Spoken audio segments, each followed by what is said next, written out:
While I enjoy Pixar's Cars franchise, I have significant issues with the movies and the overall universe that the sentient cars live in. Today, I've been giving the issue some thought and I've come up with a theory. A horrific, disturbing theory. For anyone not aware, the Cars series takes place in a universe much like our own, but entirely free of humans, or as far as we can tell, any biological animal life. Plant life is abundant and essentially the same as our Earth. The dominant form of life in the Cars universe are sentient automobiles, with human-level intelligence, the ability to produce technology, and an organized civilization at least on par with the 20th or 21st century Earth. Now, we could all just take this at face value and accept this all just as a made-up universe where cars roam the earth. But there's some small details that suggest there's more going on here. That perhaps the Cars universe isn't a different universe at all. Just perhaps it's our own universe, but tens of thousands of years into the future, and perhaps humans are not gone.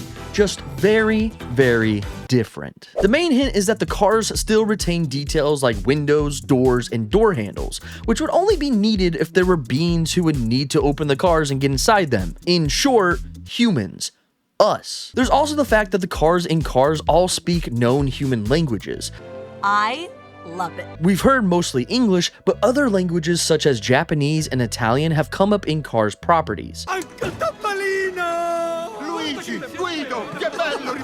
It's also been made clear that the entire Earth, which looks pretty much like the Earth as we know it, is entirely populated with cars, and there are countries just like our own Earth with cultures and accents and traditions that match our human universe exactly. And this even gets specific enough to include human-derived costuming, such as the hat and Spanish-influenced costume Mater wore in a Cars short where he was a matador. Matador. And again, one could argue, well, what if this was all just, the plan of the movie and it was a way to relate the cars to humans? I feel like there's just more going on here. There's no reason why this would happen unless the Cars universe is the same as ours, just free of human people. And it's not as though humans never existed. If that was the case, why would the sentient cars have doors and windows and side rear view mirrors? All of those things are specifically designed for humans to use. Plus, they use the same written human language as we do. Such a written language would make no sense if you were a car. The letters are far too fussy and hard to write with tires and wheels. If cars developed their own written language, wouldn't it be some sort of skid mark based glyph system? I mean, they don't have fingers to hold things, so it would just be a bunch of tire tracks, right? So what exactly happened to all the humans? Why are they gone? And how did cars become sentient and fully immersed in human cultures? Well, the answer is simple, and yes, disturbing. The humans are the cars. There are actually human beings inside the cars, and they are the source of the car's personality, intelligence, everything. The mechanical car is just the external body of these human-derived creatures. If you look at the physiology of the Pixar cars, you can see a bunch of different things that actually make a ton of sense, such as liquid waste removal that turns into exhaust, headphones connected to external mics, a breathing apparatus with a microphone that helps the cars talk, as well as magnifying lens or a VR type mask that connects to the windshield to magnify the eyes of the user, which is where those big dreamy eyes come from on the cars. But let's explore this in more detail, a history of how the Cars universe came to be. The Cars universe was born from our own and got its start several decades from our present time. The coming age of self-driving cars was arriving, and self-driving cars were rapidly becoming common. However, more people still wanted to drive their own cars. This went on for a while, but at some point, something disastrous happened. A biological virus or plague occurred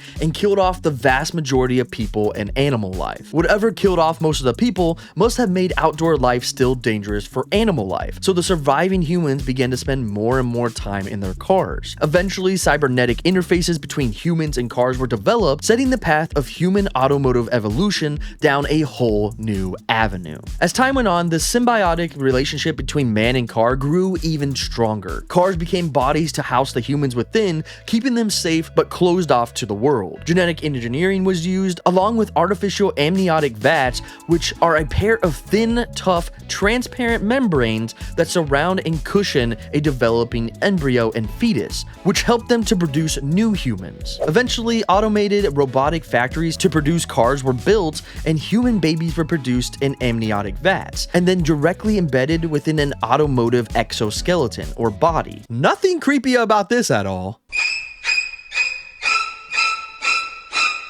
But I feel like it's always getting creepy when we start growing our own humans in labs, right? Am I the only one that thinks this? But you gotta do what you gotta do in a post-apocalyptic world, right? While conventional automotive drivetrains were used for the automotive systems, machinery to convert the hydrocarbons in gasoline, diesel, and other fuels into a food-like nutrient solution for the internal human was developed, allowing the car humans to sustain on the same petrochemicals needed for the car engines to run. Now, at this point, you're probably like, this is crazy. This makes no sense, but it really does if you think about it in a fictional world, right? If there's cars that are able to drive around and talk, I'm sure there's explanation for everything. And I do like to think that somehow, like, humans were able to, like, eat the fuel to be able to live. Interfaces from the brain to the car's electrical system were developed, along with mechanical linkages to allow for steering and suspension manipulation via the limbs of the humans. Solid and liquid waste were processed through the car's exhaust systems, and in most cases, converted into gaseous exhaust with some occasional particulates.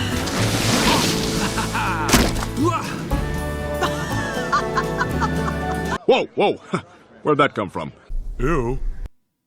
That's just gross. This is why all the cars in Cars are fundamentally human in personality, culture, and intelligence, because inside they are human. There's literally, well, fictitiously, literally, yeah, that makes sense, a genetically engineered, stunted, freakishly emaciated looking human inside every car in the Cars universe. That's why you never see the doors open, because the humans can't survive the exposure. Also, it finally gives a good explanation why the cars have massive human eyes. The windshield is a massive magnifying lens connected to a visor on the human's face. You see the irises and nothing else because the white plastic of the visor hides the nose bridge and other details. And the distortions from the lens make the irises seem like huge, highly mobile discs on the windshield. And when you think about all this, it makes so much sense, because why wouldn't the contraption that these humans live in be able to show the features that make them human still? What's even more crazy is that the cars of Cars probably aren't even aware of this situation. They've existed like this for so long, they don't know anything different. Culture, language, customs like racing,